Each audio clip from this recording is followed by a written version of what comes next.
পিতা পরমেশ্বর ধন্যবাদ, প্রভু যিশুকে ধন্যবাদ, পবিত্র আত্মা ভগবানের সকল দাদাদিকে নমস্কার, দুই দিদিকে নমস্কার, অর্পিতাদিকে, সৌরভদাকে নমস্কার।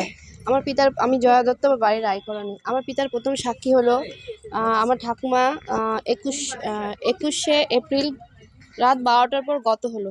সে খবরটা ভোরবেলা যখন শুনলাম, মানে মনে এত শোক পাইছি, মানে কি আর বলবো।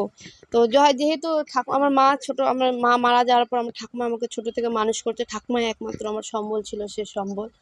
তো ঠাকুমা মারা যাওয়ার পর আমি এত কষ্ট, মানে কি বলবো, মানে শোক পাইছি। ওখানে দেখে আসার পর থেকে মানে এই আঘাতটা ভুলতে পারছি না। শোকটা 24 ঘন্টা না খেতে ভাল লাগছে, না বসতে ভাল লাগছে, না শুতে ভাল লাগছে না, খালি ছটপট অস্থির।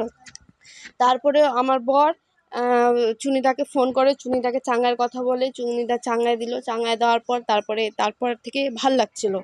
তারপর আবার ঠাকুমার কাজ হলো, কাজে গেলাম। ওখান থেকে আসার পর আবার আমার শরীর খারাপ লাগতেছে, অস্থির লাগতেছে, কিচ্ছু ভাল লাগছে না খেতে।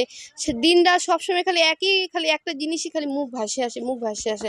তারপর আবার ফোন করার পর আবার দাদা চাঙ্গায় দিল। চাঙ্গায় দেওয়ার পরে তারপর থেকে আমার মন মানসিকতা, শরীর, মস্তিষ্ক, শরীরে সর্বাঙ্গ ভালো আছে।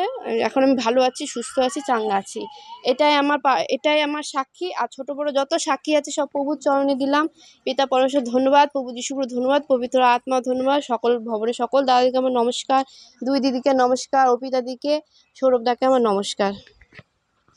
এই দিদির জীবনে পিতা পরমেশ্বর, প্রভু যিশু, পবিত্র আত্মা বড় গাবাই ও সাক্ষী তৈরি করার জন্য পিতা পরমেশ্বর, প্রভু যিশু, পবিত্র আত্মার জন্য জোরদার হাততালি।